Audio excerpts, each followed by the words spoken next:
look at this. I mean, look at all the innovation here. So, Tyson's a really innovative company. And we do a lot of internal innovation, but we know we can't do it all ourselves. So there's a group like us that's out there to tap into the innovation that's happening outside of our company.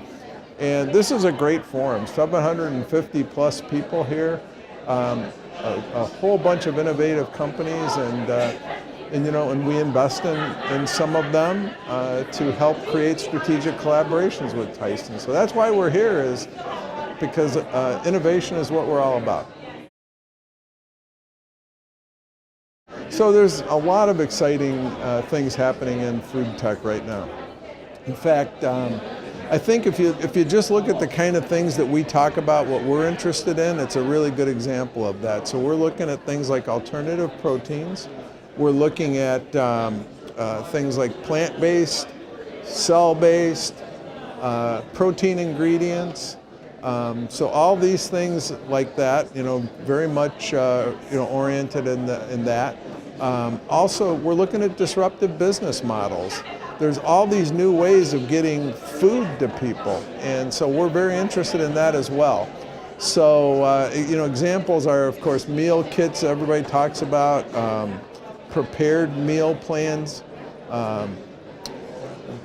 There's more automation starting to show up in getting, meals to people, and food trucks, all these different ways. And so we're looking at all of them as, these are new ways to get food to people. So disruptive business models. And then the last area that we're starting to look at is emerging brands. And in that, again, you see a lot of them here today, but these are things that are not traditional meat or meat analogs, but they are high protein products. And so we're starting to really look at things like that too.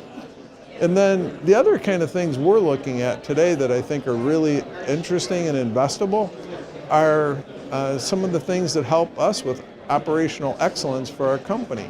And so those are things that, for example, supply chain technologies, things that help with food supply chain transparency, traceability, like our investment in Food Logic is a great example of that. Food safety kinds of technologies. We have, that's an area that we've got some news to come. And then other areas on that side of the equation, I would say we're looking at a lot of different kinds of sustainable initiatives to help Tyson meet some of our sustainability goals. And then also things that you may not necessarily think about, but things like worker safety and worker communications, things like that. So it's all about making Tyson a better company on that side of the equation, and helping us continue to be a leader in this industry.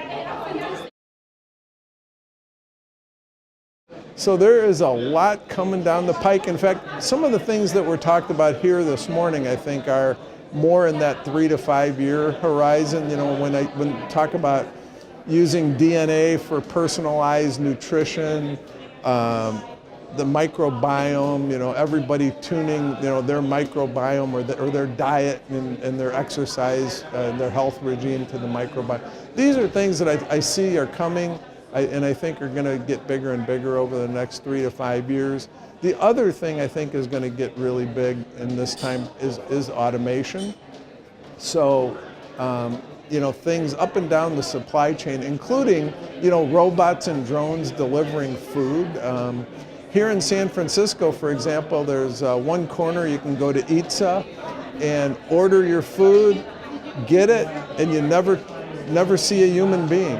I think you're going to see more and more of that over the next 5 years. And then the last thing I'd say is things like data analytics, artificial intelligence, machine learning, things we're all talking about today. I really do believe we're really still at the very beginning of that, and we're at the tip of the spear, as they say, and I think there's a lot more to come in the next 3 to 5 years on that too. There's a lot of them out there. A lot of them are here today, and really what I say is look for a real problem that needs to be solved and create a really differentiated solution. that you can talk about, you can describe when I ask you what it is, you can really give me some real differentiators. So I mean, I think that's really important for the startups to, to be successful in this market. If you can do that, you're solving a real problem, you're differentiated, I think you're going to be able to raise the capital you need to become a real player in the space.